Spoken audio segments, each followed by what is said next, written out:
first. With the federal election around the corner, it is more important than ever that the electorate has access to reliable sources of information. In the digital age, a significant and growing number of people rely on social media giants like Twitter and Facebook for their news. But what happens when these big tech players decide to suppress news stories that they don't like? What happens when these companies, staffed almost exclusively with leftist ideologues, decide to censor and even bury stories that they see as damaging to their side? Big tech's sinister influence on the 2020 US presidential election has been laid bare again, with the New York Times' belated acknowledgement last week that the bombshell Biden files stories were legitimate and accurate. The report was some 17 months late, mind you. Of course, anyone with a fully functioning brain knew the New York Post's exclusive reports about the contents of Hunter Biden's laptop were real when they were first published in the weeks leading up to the 2020 election.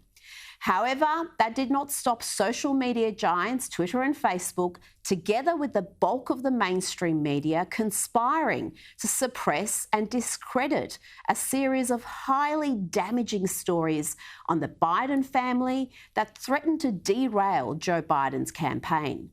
Within hours of the Post's first explosive story, both Twitter and Facebook blocked users from sharing it and deleted copies that were already posted. Indeed, the New York Post's own official Twitter account was locked, and tweets sharing the article were deleted.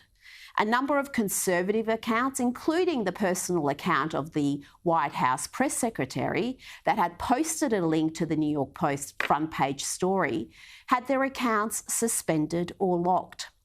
Not only did Twitter disappear a legitimate news story by labelling it potentially harmful, but they then promoted as their top story a verifiable lie, claiming the Vice President Biden played no role in pressuring Ukraine officials into firing the prosecutor.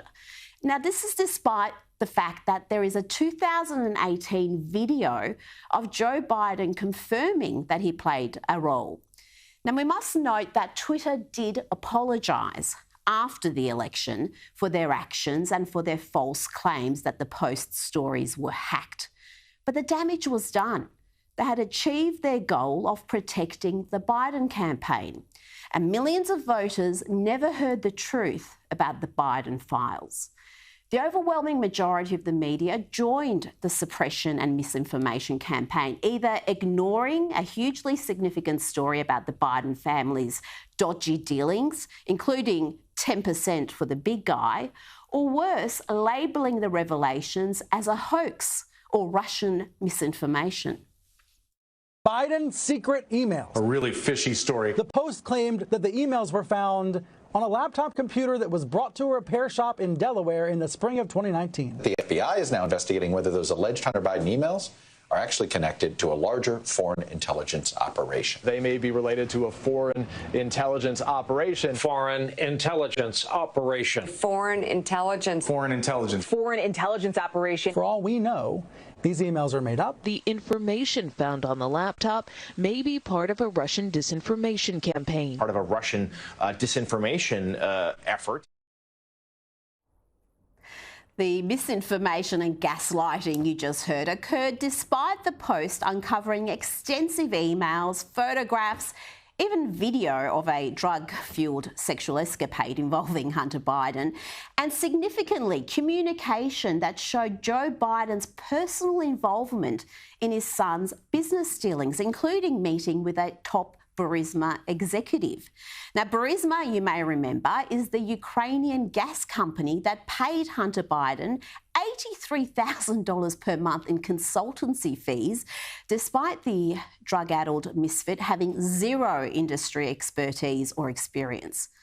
The media's role in bearing an important series of stories was a shameful new low, and demonstrates why an enormous number of Americans see the Fourth Estate as the enemy of the people, with polls revealing that only 1 in 10 Republican voters has any trust in the news media. One cannot downplay the complicity of compromised members of the intelligence community who aided and abetted this information campaign. Without any evidence, 51 intelligence experts wrote a letter claiming the Post's yarn had all the classic earmarks of a Russian information operation. And of course, the media regurgitated that lie. Described by many intelligence experts as having hallmarks, all the hallmarks of a Russian disinformation campaign. This is a classic example of the right-wing media machine.